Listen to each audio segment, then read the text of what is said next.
So hello people, this is your channel CATV and in this video we are going to devise due diligence। इधर जो है हम MCQs को छोड़ के हम बचा हुआ पोर्शन करेंगे। ये ड्यू डिलीजेंस के नोट्स है, ये पर्टिकुलर हमारे पास क्वेश्चन है। पहला क्वेश्चन, केडी के बैंक उसे एप्लीकेशन रिसीव हुई from pharmaceutical company for take over of their outstanding term loan secured on its asset. तो एक बैंक है, उसको एक application received an application from pharmaceutical to take over their loan secured on its asset availed from an outstanding with the nationalized bank. KDK bank required you to make a due diligence audit in the areas of assets of pharmaceutical company. ले देखिए वो पूछ के रहे हैं what may be your area of analysis to ensure that assets are not stated at overvalue. आप किस तरीके से एनालिसिस करोगे? what are your areas of analysis, क्या किस एरिया में आप एनालिसिस करोगे? बस अपने आप को ये इंश्योर करने के लिए कि ये असेट ओवर वैल्यू नहीं है। एक तो ऐसा होता है कि असेट की मार्केट वैल्यू हम जान लें और हम पता कर लें कि असेट, फिर हमको पता चले कि असेट ओवर वैल्यू है कि नहीं है। तो over valued asset to the area of analysis in order to ensure, ये इंश्योर करने के लिए that asset are not stated at over value amount. Are asset are not stated, asset है जो स्टेट नहीं है ओवर वैल्यू पे, ये जानना है क्योंकि असेट लेनी ना। To ensure that asset are not stated at over value, क्योंकि लोग सिक्योरिटी देकर लोन लेते हैं, तो हमको ये देखना है कि सिक्योरिटी ओवर वैल्यूड तो नहीं है, उसके लिए मेरे को ड्यू डिलीजेंस करना है। सबसे पहले असेट में आता है टेंजिबल असेट और इंटेंजिबल असेट। पहले देखो कि जैसे डेटर है, तो डेटर में आप ये देखो कि अनकलेक्टेबल रिसीवेबल से क्या, अगर अनकलेक्टेबल रिसीवेबल है वो डेटर ज़्यादा दिखा रहा है तो उतने से माइनस कर दो। तो डेटर में अनकलेक्टेबल रिसीवेबल देखना है, मतलब एक्चुअल में हालत है खस्ता पर दिख रही है ओवर वैल्यू। तो ऐसे ही डेटर में, जैसे कि डेटर है अपने को खस्ता हालत एक्चुअल में दिखानी नहीं, तो वो दिखानी मतलब अनकलेक्टेड रिसीवेबल ऐसा बोलना पड़ेगा। या जैसे इन्वेंट्री, अब ये डेटर की बात हो गई, इन्वेंट्री में हम कैसे खस्ता हालत दिखा सकते हैं कि slow inventory, non moving inventory. तो करंट असेट में क्या हो गया, uncollected receivable, uncollectible receivables, slow and non moving inventory. फिर आते हैं फिक्स असेट की बात।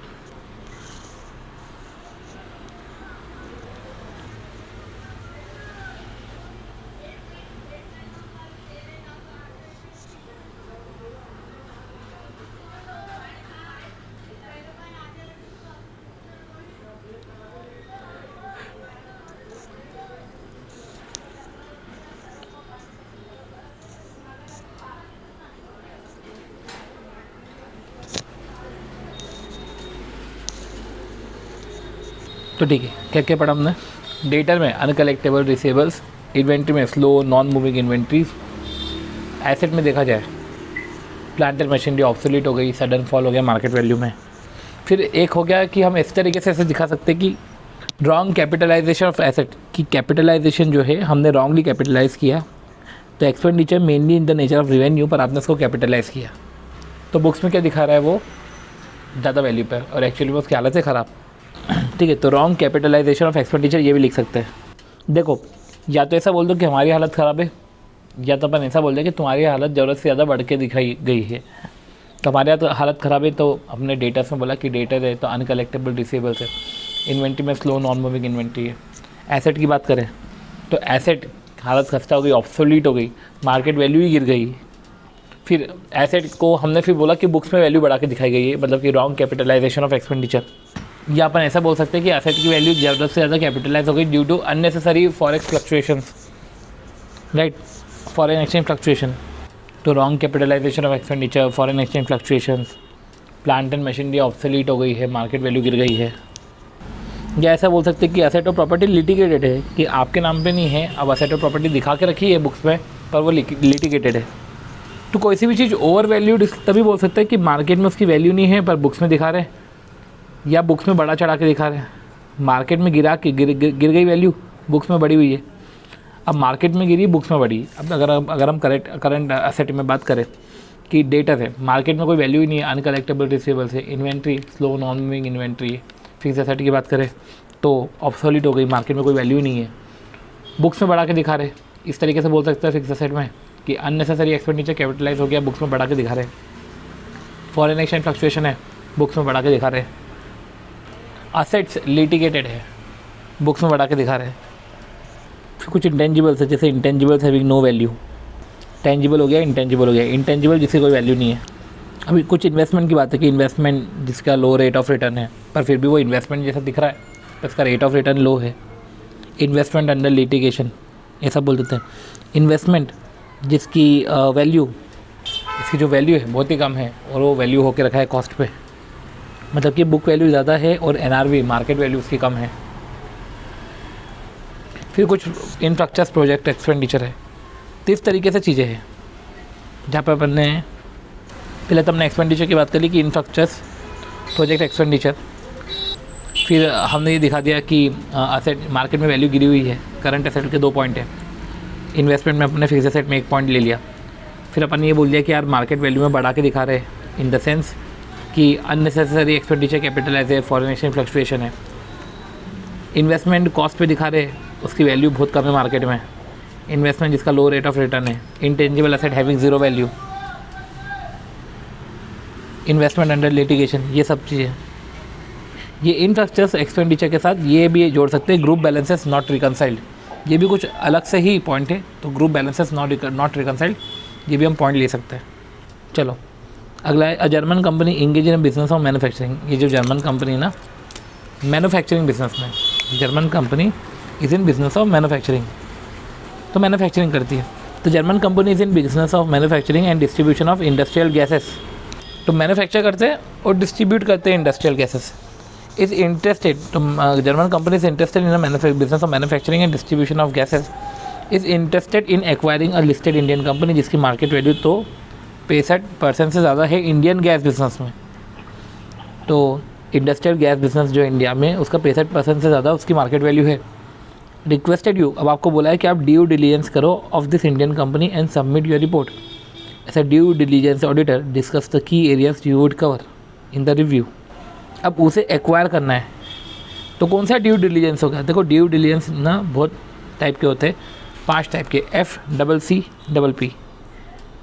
अगर हम बात करें, ओके ये वो नहीं है, CPT फाइल करके हम बोलते हैं, CPT फाइल करके ड्यू डिलीजेंस।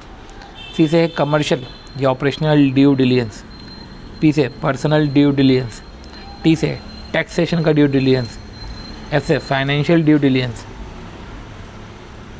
I से information system due diligence. L से लीगल ड्यू डिलीजेंस। E से इन्वायरमेंटल ड्यू डिलीजेंस। तो कोई से ड्यू डिलीजेंस में आपको कोई सा एक ड्यू डिलीजेंस करना है। तो जर्मन कंपनी में DD बोल दूंगा ड्यू डिलीजेंस की जगह। A German company engage in business of manufacturing and distribution of industrial gases. Acquire करना है एक इंडियन कंपनी को। Has commission the DD audit to assess the strength. Has commission a DD audit, एक DD audit करना पड़ा काय के लिए, ताकि उसका स्वॉट पता चले उस कंपनी जिसका एक्वायर कर रहे हो उसके स्ट्रेंथ और वीकनेस क्या है। It is quite important for the acquirer to assess the proposal from different angle.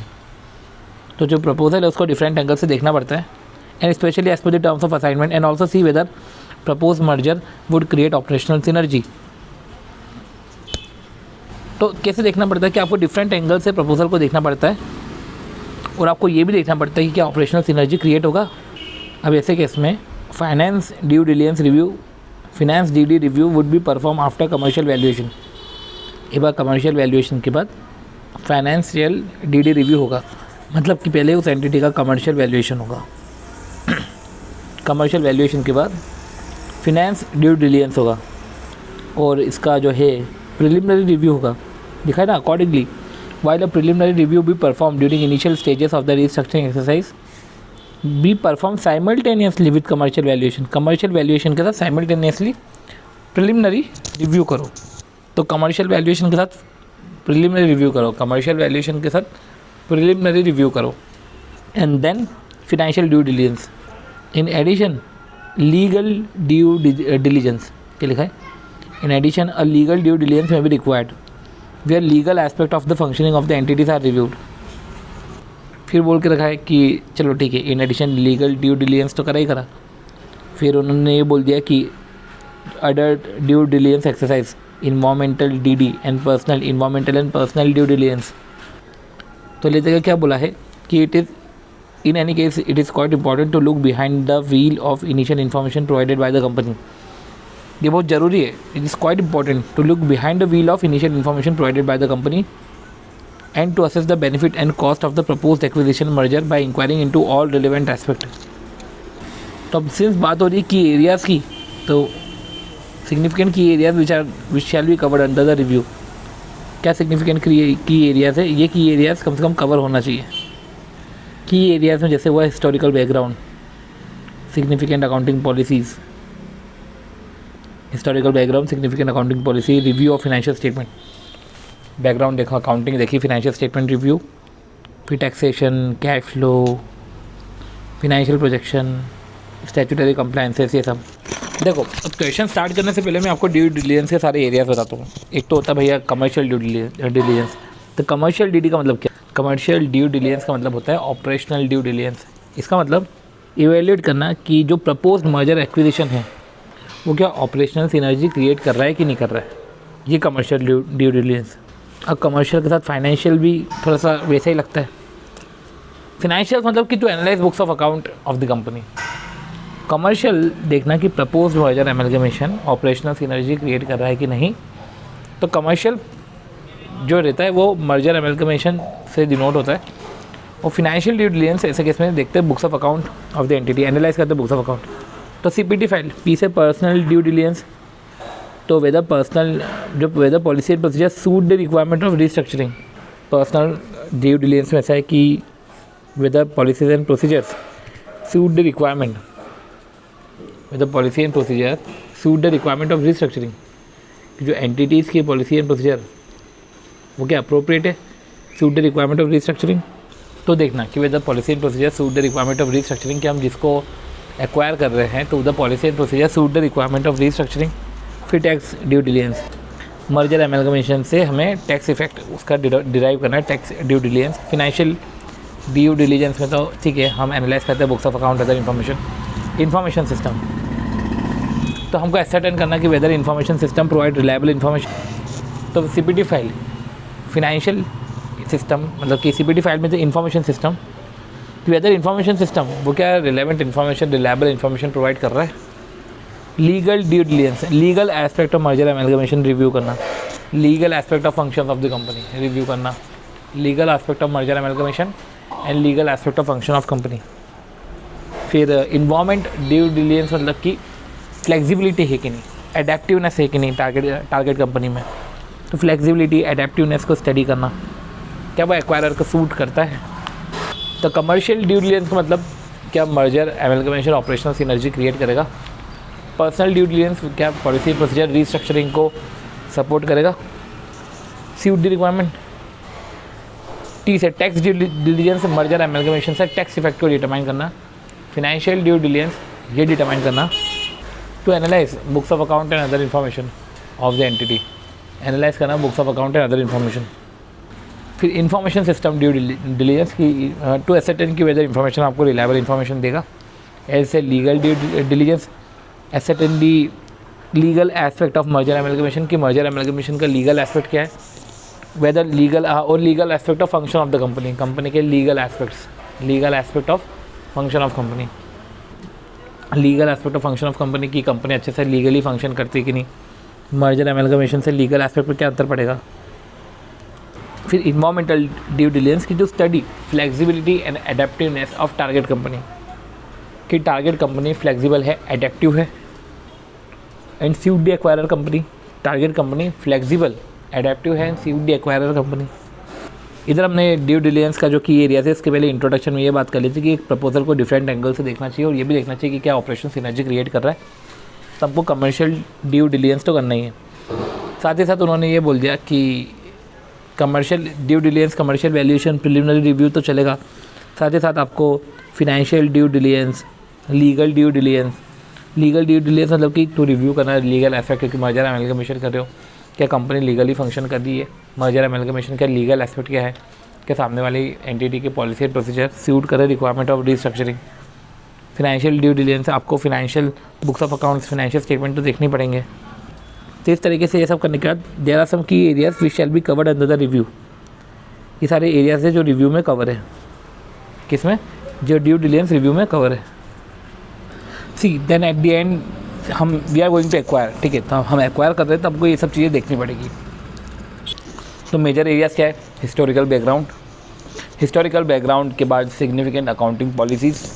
हमको ये सब देखना है कि टारगेट का हिस्टोरिकल बैकग्राउंड, टारगेट का सिग्निफिकेंट अकाउंटिंग पॉलिसीज़। फिर अकाउंट्स के बाद फाइनेंशियल स्टेटमेंट बनते हैं, तो review of financial statement and financial projections. तो फाइनेंशियल स्टेटमेंट से review of financial statement and financial projections. फिर कैश फ्लो स्टेटमेंट आता था, कैश फ्लो रिव्यू करना। Then taxation, then statutory compliances and management employ. तो 8 चीज़ें हमको देखनी रहती है। अब जैसे हिस्टोरिकल बैकग्राउंड है, तो हमको हिस्टोरिकल बैकग्राउंड में देखना है कि ऐसा ड्यू डिलिजेंस करेंगे कि हिस्टोरिकल बैकग्राउंड क्या है कंपनी का, हिस्ट्री क्या है कंपनी की, टर्निंग पॉइंट्स क्या थे, क्या इनकी सर्वाइवल स्ट्रैटेजी थी। तो ये समझ में आएगा क्या इनकी रेगुलेटरी रिक्वायरमेंट्स थी पहले, तो क्या इनकी पूरी हिस्ट्री हमने समझी। फिर अकाउंटिंग पॉलिसीज़ की हम बात करें कि अकाउंटिंग पॉलिसी जो टारगेट फॉलो करती है, क्या वो अप्रोप्रिएट है टू द मर्जर अमेलगमेशन कि नहीं है, और अगर इनअप्रोप्रिएट है मतलब कि वो एक्वायरर से मैच नहीं कर रही है, तो चेंजेस करने पड़ेंगे। क्या चेंजेस का फिनेंशियल स्टेटमेंट पे इम्पैक्ट आ रहा है, तो अकाउंटेंट को अकाउंटिंग पॉलिसी के रिस्पेक्ट में रिपोर्ट देनी पड़ेगी कि अकाउंटिंग पॉलिसी टारगेट कंपनी क्या यूज़ करती है, चेंज क्या हुए हैं रिसेंट पास्ट में, और एरियाज़ जहाँ पे अकाउंटिंग पॉलिसी डिफरेंट है। अकाउंटिंग पॉलिसी क्या यूज़ करती है, फिर कुछ चेंजेस करे होंगे तो चेंजेस क्या करे इन्होंने पास्ट ईयर्स में, और इन केस अगर कुछ एरियाज़ में चेंज है अकाउंटिंग पॉलिसी में, तो where accounting policy were different, आप एक बार बताओ। तो जैसे कि हमने हिस्ट्री में देखा कि पूरी हिस्ट्री देखते हैं, टर्निंग पॉइंट्स देखते हैं, सर्वाइवल स्ट्रैटेजी देखते हैं। अकाउंटिंग पॉलिसी में भी अकाउंटिंग पॉलिसी टारगेट क्या फॉलो करती है, क्या अप्रोप्रिएट है, क्या कुछ चेंज करा है, तो रिपोर्ट के थ्रू बताओ। तो अकाउंटिंग पॉलिसी जो टारगेट फॉलो कर रहा है क्या अप्रोप्रिएट है, और अगर नहीं है तो कुछ चेंज करे होंगे। अकाउंटेंट से रिपोर्ट लेनी पड़ेगी कि अकाउंटिंग पॉलिसी टारगेट क्या यूज़ कर रहे हैं, क्या क्या चेंजेस करे हैं, कौन कौन से एरिया जहाँ पे चेंजेस नहीं हो सकते। फिर रिव्यू फाइनेंशियल स्टेटमेंट, जो हम टारगेट कंपनी के फाइनेंशियल स्टेटमेंट्स को रिव्यू करेंगे, जैसे कि इनके ऑपरेटिंग रिजल्ट्स को रिव्यू करेंगे, तो कंपेयर करेंगे then actual result with budgeted result, compare करेंगे इनके trading result of last 4-5 years, क्योंकि हम उनको एक्वायर कर रहे हैं तो हम एक्चुअल को बजटेड से तो करेंगे ही करेंगे, हम पिछले 4-5 साल के ट्रेडिंग रिजल्ट को भी कंपेयर करेंगे और ट्रेंड देखेंगे कि नॉर्मल ऑपरेटिंग प्रॉफिट क्या निकल रहा है। वैसे बैलेंस शीट में देखेंगे कि जो बैलेंस शीट है वो रिवैल्यूड फिगर हो, under valuation over valuation of asset नहीं रहे, ये सब चीज़ें। तो ये हो गया फिनेंशियल स्टेटमेंट का। फिर फिनेंशियल प्रोजेक्शंस हम टारगेट कंपनी से ऑब्टेन करेंगे। ये फिनेंशियल से एक और पॉइंट आ गया कि फिनेंशियल प्रोजेक्शन तो अकाउंटेंट ऑब्टेन करेगा टारगेट कंपनी से कि नेक्स्ट 5 ईयर्स 3 बेसिस पे, ऑप्टिमिस्टिक, पेसिमिस्टिक और मोस्ट लाइकली, इस बेसिस पे नेक्स्ट 5 ईयर में आपके फिनेंशियल प्रोजेक्शंस क्या है। फिर टैक्सेशंस कि क्या कंपनी रेगुलर टैक्स पे कर रही है, और टैक्स कंसिडरेशन मर्जर अमेलगमेशन के बाद क्या होगा। कैश फ्लोज, क्या company able to generate cash flows है, तो कैश फ्लोज कंपनी पहले कितना जनरेट करती है, कैश फ्लो जनरेटिंग एबिलिटी देखो, क्या कंपनी पर्याप्त कैश फ्लो जनरेट कर पाएगी। मैनेजमेंट एम्प्लॉय देखोगे उनकी पॉलिसीज एंड प्रैक्टिसेस क्या है, मैनेजमेंट एम्प्लॉयज़ कितने एम्प्लॉयज़ को हम रिटेन करेंगे, क्या एम्प्लॉयज़ के सारे बेनिफिट पे कर दिए हैं, उनकी जॉब प्रोफाइल देखो, उनके पे पैकेजेस देखो, तो उनकी पॉलिसी एंड प्रैक्टिसेस देखो। फिर स्टैट्यूटरी कंप्लायंस, क्या make a list of laws that are applicable to the entity, कि क्या लिस्ट ऑफ लॉज एप्लीकेबल है एंटिटी को, तो क्या लिस्ट ऑफ लॉ जो है पर्टिकुलर एप्लीकेबल है एंटिटी को, क्या उसका प्रॉपर तरीके से कंप्लायंस करा है, क्या कंप्लायंस रेगुलर हो रहा है, अगर नहीं है तो कुछ चार्जेस पे करने होंगे, तो क्या वो चार्जेस फिनेंशियल रिजल्ट को अफेक्ट करते हैं क्या। तो ये सारी चीज़ें देखी जाती है एक्वायरिंग के दौरान। तो पॉइंट्स इतने हो गए कि हिस्टोरिकल बैकग्राउंड, फिर सिग्निफिकेंट अकाउंटिंग पॉलिसीज़, फिर review of financial statement, financial projections, then cash flows, then taxation, statutory authority, management and employees, ये सब देखो। ओके, तो A limited who is one of the leading manufacturer of kids clothing interested to acquire B, B जो है वो women clothing बनाता है, तो उसलिए बी को एक्वायर करना है as a professional consultant in D and valuation. A limited interested you to value B, a valuation of B is dependent on future maintainable sales. और जो बी का वैल्यूएशन है ना वो फ्यूचर मेंटेनेबल सेल्स के ऊपर डिपेंड है। Discuss the factor would you consider in assessing future maintainable turnover. Future maintainable turnover को असेस करने के लिए आप क्या क्या चीज़ें देखोगे, फ्यूचर मेंटेनेबल टर्नओवर को असेस करने के लिए आप क्या क्या चीज़ें देखोगे। इसमें हम बोलते हैं CPT market, CPT market. CPT market का मतलब क्या है? सी से कंपटीशन, कि competition likely affect on business. तो देखते हैं कि how much competition likely affect कर रहा है बिजनेस को। कंपटीशन कितना है, ठीक है, कंपटीशन कितना है, क्या prices will be lower down, क्या प्राइस को कट शॉर्ट करना पड़ रहा है, क्या डिमांड और मार्केट शेयर कम ज़्यादा हो रहा है। तो कंपटीशन, तो किसी से कंपटीशन हो गया। पी से पॉलिटिकल एंड इकोनॉमिक कंसिडरेशन, जो पॉलिटिकल कंसिडरेशन, इकोनॉमिक कंसिडरेशन है, क्या वो बिज़नेस के लिए फेवरेबल है कि नहीं है, गवर्नमेंट पॉलिसीज़ वो फेवरेबल है कि नहीं है। टी से ट्रेंड, इंडस्ट्री का ट्रेंड क्या है, ट्रेंड इंक्रीजिंग है कि फ्लक्चुएटिंग है। मार्केटेबिलिटी, क्या प्रॉपर मार्केटेबिलिटी है प्रोडक्ट की, कि मार्केट एक्सप्लॉइट हो चुका है, अब कुछ ग्रोथ के चांसेस नहीं है। तो पहले हम देखते हैं कंपटीशन, ठीक है, पहले हमने कंपटीशन देखा। तो जैसे ही कॉम्पिटिटर, जैसे देखो हमको ये देखना है कि लाइकली इफेक्ट ऑफ कंपटीशन, एक तरीके से कंपटीशन है तो उसका लाइकली इफेक्ट क्या है, ठीक है, लाइकली इफेक्ट ऑफ कंपटीशन क्या है, क्या प्राइस कम करनी पड़ेगी हमें, क्या शेयर ऊपर नीचे हो रहा है। पॉलिटिकल इकोनॉमिक कंसिडरेशन, क्या policies, political consideration, economic consideration क्या भी फेवरेबल है। ट्रेंड, इंक्रीजिंग ट्रेंड है, फ्लक्चुएटिंग ट्रेंड है। मार्केटेबिलिटी, मार्केटेबिलिटी मतलब कि हाई सेल कि मार्केट एक्सप्लॉइट हो चुका है। तो ये सब पर्टिकुलर चीज़ें हम देखते हैं। फिर ठीक है, ये सब हो गया। फिर इन्वेस्टिगेशन पे क्वेश्चन आ गए। तो पहले तो MCQs ही है। अब इन्वेस्टिगेशन हमको पता है कैसे करना है। इन्वेस्टिगेशन हमको पता है क्योंकि हमने लॉ में पढ़ा है। ऑडिट में इन्वेस्टिगेशन के रिस्पेक्ट में ऑडिट है। मतलब देखो, a nationalised bank receive an application from an export company. एक्सपोर्ट कंपनी से एक एप्लीकेशन नहीं, received an application from export company, कि receive an application, export company से एप्लीकेशन नहीं कि उसे टर्म लोन चाहिए to expand its sea food processing plant. In this connection the general manager who is in charge of advances, वो आपके पास आया फॉर थॉरो इन्वेस्टिगेशन। ओके, इसमें इन्वेस्टिगेशन लॉ वाला भी कवर है और नॉर्मल वाला भी कवर है कि थॉरो इन्वेस्टिगेशन करना है और एक कॉन्फिडेंशियल रिपोर्ट सबमिट करो। रिपोर्ट क्या है कि हम उसको लोन दे के नहीं थे, तो आपको इन्वेस्टिगेशन करना है और फिर रिपोर्ट करनी है सबमिट अकॉर्डिंगली। तो अब इन्वेस्टिगेशन कि सामने वाले को लोन दे कि नहीं दे, तो इन्वेस्टिगेशन में क्या क्या चीज़ें कवर होगी। तो एक तरीके से आप बैंक के बिहाफ पे इन्वेस्टिगेशन कर दो। अब देखो, तो इन्वेस्टिगेशन ऑन बिहाफ ऑफ हमको बैंक करना है। देखो, सबसे पहले अगर हम ये देखें कि हम बैंक के बिहाफ पे इन्वेस्टिगेशन कर रहे हैं, तो सबसे पहले तो ये आता है कि बैंक एंटिटी को लोन दे रही है। तो ये पर्टिकुलर 5 एक पॉइंट है जो स्टार्टिंग के बेसिक है। मैं आपको इसका ग्लिम्स शॉर्ट बताता हूँ। तो पर्पस, किस पर्पस के लिए ये एंटिटी को लोन चाहिए, किस मैनर में इन्वेस्टमेंट करेंगी। इन्होंने अगर रीपेमेंट शेड्यूल बनाया होगा अपना कुछ एजम्पशंस लेकर, तो इनका रीपेमेंट शेड्यूल क्या है और वेदर एंटिटी MOA से ऑथराइज्ड है कि नहीं है। रीपेमेंट शेड्यूल हम इनका इसलिए मांग रहे हैं ताकि इन्होंने एक एजम्पशन बनाया होगा कि हमको इतना प्रॉफिट होगा, देन उसके हिसाब से हम इतना रीपेमेंट करेंगे। तो उनका रीपेमेंट शेड्यूल क्या है, बेस्ड ऑन एजम्पशंस, किस पर्पस के लिए ये इन्वेस्टमेंट करें, किस मैनर में इन्वेस्टमेंट करेंगे और वेदर ये MOA से ऑथराइज्ड है कि नहीं। अदर चीज़ें जो और देखनी पड़ती है लोन देने से पहले, कि इनकी डायरेक्टर की रेपुटेशन क्या है, इनकी खुद की बिज़नेस की रेपुटेशन क्या है, बिज़नेस में इंटीग्रिटी है कि नहीं, मैनेजमेंट में इंटीग्रिटी है कि नहीं, इनकी इकोनॉमिक पोजीशन क्या है। तो इनकी इकोनॉमिक पोजीशन, डायरेक्टर की रेपुटेशन, मैनेजमेंट इंटीग्रिटी, इनकी ग्रोथ डेवलपमेंट, ये अदर फैक्टर्स हम जो है देखते हैं। साथ ही साथ अब देखो, तो अब एक इन्वेस्टिगेटिंग अकाउंटेंट को तो इन्वेस्टिगेट करना है कि उसका बिज़नेस प्रॉफिटेबल है कि नहीं, profitability of a business, and जो शेड्यूल ऑफ रिपेमेंट फर्निश कराया बोरोवर ने, वो उसने एक्यूरेट करा है कि नहीं करा, सही करा है कि नहीं करा है। तो ऐसे केस में investigating accountant should also take under mention step, कुछ अंडर मेंशन स्टेप्स ये और लेगा कि एक प्रिपेयर करेंगे condensed income statement and balance sheet. तो पुराने जो भी पिछले 5 साल को देखते हुए condensed income statement and balance sheet बनाएंगे, ठीक है। उससे फिर हम ट्रेंड पता करेंगे। तो prepare condensed income statement balance sheet of last 5 years. फिर कुछ रेशियोज़ भी कैलकुलेट कर लेंगे, इससे भी समझ में आएगा प्रॉपर।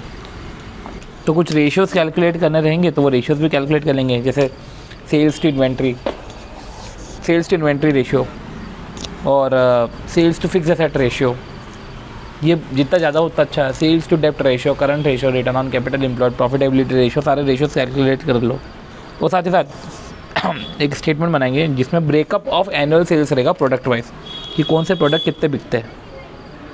तो प्रिपेयर करो कंडेंस्ड इनकम स्टेटमेंट, प्रिपेयर करो कंडेंस्ड बैलेंस शीट, पिछले 5 साल की इनकम स्टेटमेंट और बैलेंस शीट आप बनाओ।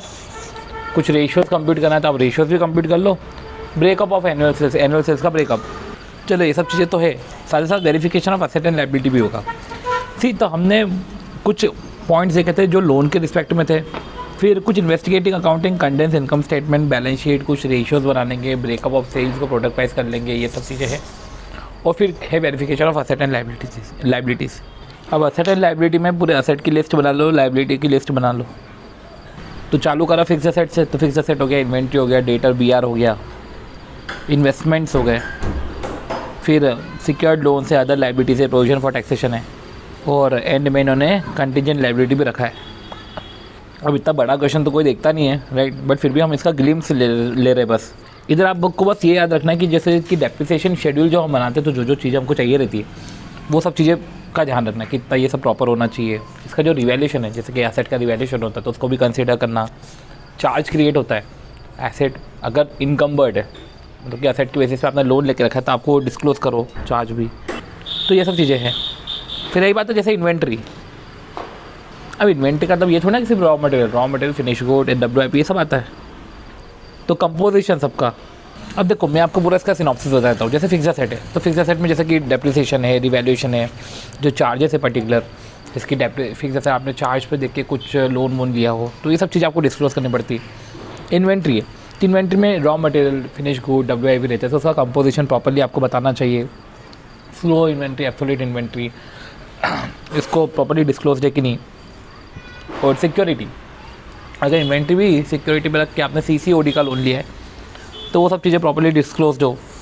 क्लासिफिकेशन ऑफ डेप्ट प्रॉपर तरीके से होना चाहिए कि भैया हमको पैसे लेने हैं ना, तो किसकी लिमिट एक्सपायर हो गई है, किसका डेप्ट 6 महीने पुराना है या 6 महीने से ज़्यादा पुराना है, वैसा क्लासिफिकेशन है। अगर आप देखो तो लिखा हुआ है कि क्रेडिट एक्सपायर नहीं हुआ है 6 महीने या 6 महीने से ज़्यादा, राइट। फिर रही बात इन्वेस्टमेंट की है, तो प्रॉपर इन्वेस्टमेंट का शेड्यूल बनाए कि नहीं बनाए, इन्वेस्टमेंट एज ए सिक्योरिटी रखी तो आपको ऐसा प्रॉपर क्लासिफिकेशन इन्वेस्टमेंट का करना है। अगर ऐसा सिक्योरिटी रखी है तो प्रॉपर आपको इसको डिस्क्लोज करना है। ये हो गया। सिक्योर्ड लोन है तो कितना क्या आपकी ड्यू डेट है, क्या आपका आउटस्टैंडिंग अमाउंट है। सिक्योर्ड लोन किसी कोलैटरल पे बेस्ड है तो आपको बताना है। प्रोविजन ऑफ टैक्स प्रॉपर्ली आप असेस करके पे करते हो कि नहीं करते हो, ये सब चीज़ें। लायबिलिटी, अदर लायबिलिटीज़ आप टाइम टू टाइम मीट करते हो कि नहीं। इंश्योरेंस जो है आप टाइमली पे करते हो कि नहीं करते हो। देखो भैया अभी तो आपको लोन देना ना, तो आप ये देखो कि भैया सामने वाले के कंटिजेंट लायबिलिटी कितनी है, तो कंटिजेंट लायबिलिटी प्रॉपर्ली असेस्ड है कि नहीं है। क्या लोन एप्लीकेशन इसमें लिखा हुआ है कि क्या जो लोन एप्लीकेशन है, क्या आपने लोन एप्लीकेशन अदर पार्टीज़ को, अदर बैंक को भी दिया है क्या, और if so result thereof should be examine, तो रिज़ल्ट उसका एग्जामिन करेंगे कि उन्होंने मना किया है क्या, कि हाँ किया है। तो इस तरीके से investigation on behalf of bank है। तो मैं आपको वापस से बोल दूँ, देखो मुझे बोलना पड़ेगा तभी जाके वो प्रॉपर्ली होगा कि हमने पहले सेग्रीगेशन करा कि यार पहले तो कुछ लोन के बारे में पॉइंट्स है, फिर कुछ इन्वेस्टिगेटिंग अकाउंटेंट जो है इनकम स्टेटमेंट बैलेंस शीट बनाता है, then verification of asset and liability है।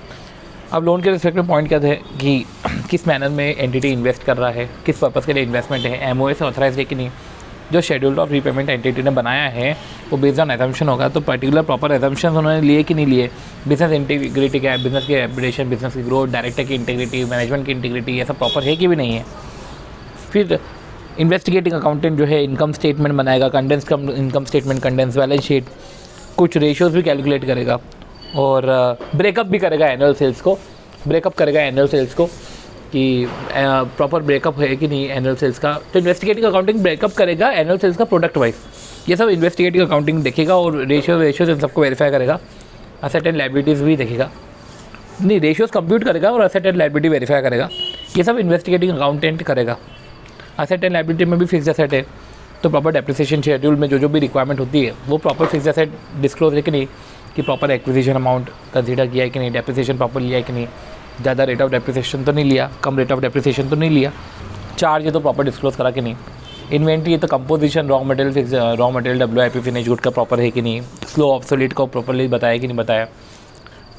सिक्योरिटी, इन्वेंट्री ऐसा सिक्योरिटी रखी है और सिक्योरिटी के बेसिस पे आपने लोन्स एंड एडवांसेस लिए, वर्किंग कैपिटल लोन लिया तो आपको वो बताना है, वो बताया कि नहीं बताया। डेप्ट्स का क्लासिफिकेशन, एक्सपायरी ड्यूरिंग 6 मंथ और 6 मंथ से ज़्यादा ये सब चीज़ें है कि नहीं, और सिक्योर्ड लोन है तो उसका आउटस्टैंडिंग अमाउंट कितना है, कोलेट्रल सिक्योरिटी पे आपने लोन लिया है क्या, तो वो सब चीज़ें देखो। Provision for tax properly assessor पे हुआ है कि नहीं, कंटिंजेंट लाइबिलिटी प्रॉपर्ली डिस्क्लोज है कि नहीं, क्या लोन आपने दूसरे बैंक को दिया है तो वहाँ से क्या रिजल्ट आया है, ये सब चीज़ें हम एग्जामिन करते हैं तब जाके हम आपको लोन देते हैं। तो बहुत सारी चीज़ें देखते हैं। तो ये सब चीज़ें देखने के बाद हम जो है फर्दर जो पॉइंट्स पढ़ने कि हम इसको नेक्स्ट वीडियो में कवर करते हैं।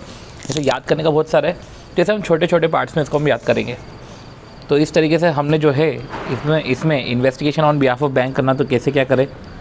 फिर हमने ये भी समझा था कि की areas of due diligence, financial में की एरियाज ऑफ ड्यू डिलिजेंस, इसमें हमने ये समझा था कि 8 पॉइंट है कि हिस्टोरिकल बैकग्राउंड है, सिग्निफिकेंट अकाउंटिंग पॉलिसी है, रिव्यू फाइनेंशियल स्टेटमेंट का, फाइनेंशियल प्रोजेक्शंस को देखना, कैश फ्लोज, फिर टैक्सेशन, मैनेजमेंट एम्प्लॉय और मैनेजमेंट एम्प्लॉय के बाद स्टैट्यूटरी कंप्लायंसेस, फिर ड्यू डिलिजेंस के की एरियाज़, तो ये सब हमने पढ़े। उसको हम आगे भी कंटिन्यू करेंगे, राइट। तो मिलते हैं नेक्स्ट वीडियो में, बाय।